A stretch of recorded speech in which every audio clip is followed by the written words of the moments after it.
Hi, my name is Michael Sergeyev, and the topic of my presentation is karma in Hinduism. The purpose of my presentation is to compare the concept of karma in Hinduism with the notion of karma in the West. By West, I mean primarily the Judeo-Christian tradition. The idea of retribution, or the so-called universal law of retribution, exists in all ancient cultures. It seems that this is the most ancient idea in the universal baggage of humanity. It exists in various forms under different names. For example, as Ma'at in ancient Egypt. Ma'at means moral order of the universe or moral justice. Tianming in China. Tianming means the mandate of heaven. Karma in India, or retribution in the Bible. Today we know it as the rule about what goes around comes around. In Sanskrit, karma literally means action.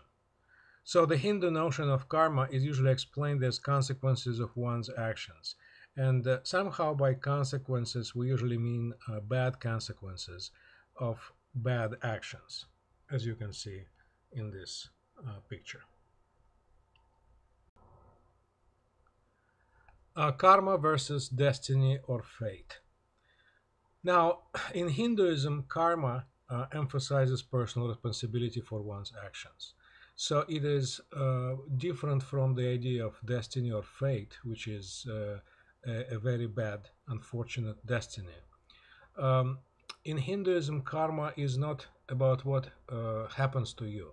It's about what you do. Your life depends on what you do. So it has a very active, positive, and forward-looking aspect. Karma and reincarnation. According to Hindu beliefs, karma affects not only our present life, but also our future reincarnations. And this is very different from how we in the West think about karma.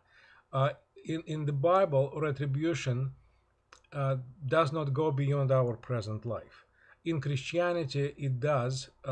When we die, according to the Christian beliefs, eventually we go either to heaven or to hell. But this is not about reincarnation. It's about life after death. Hindu beliefs are very different, and they are connected with this idea that was originated in India, that we live many lives on earth.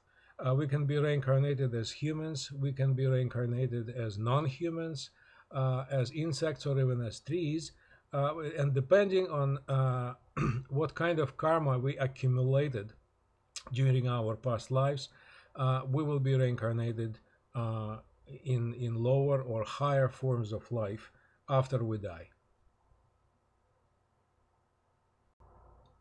Karma and salvation. This is probably the most important difference between the Hindu understanding of karma and the Western understanding of karma.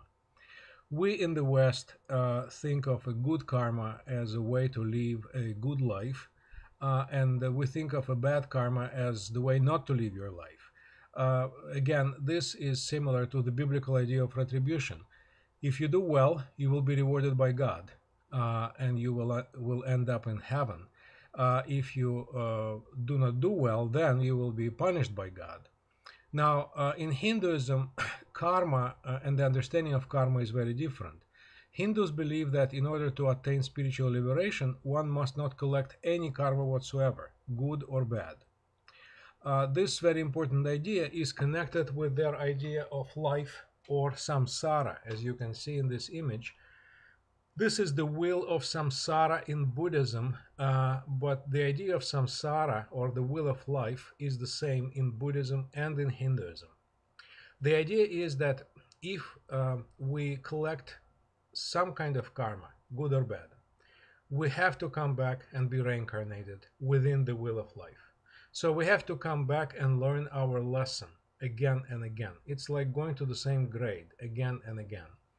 Now, in Hinduism, spiritual liberation means that you will not be reincarnated.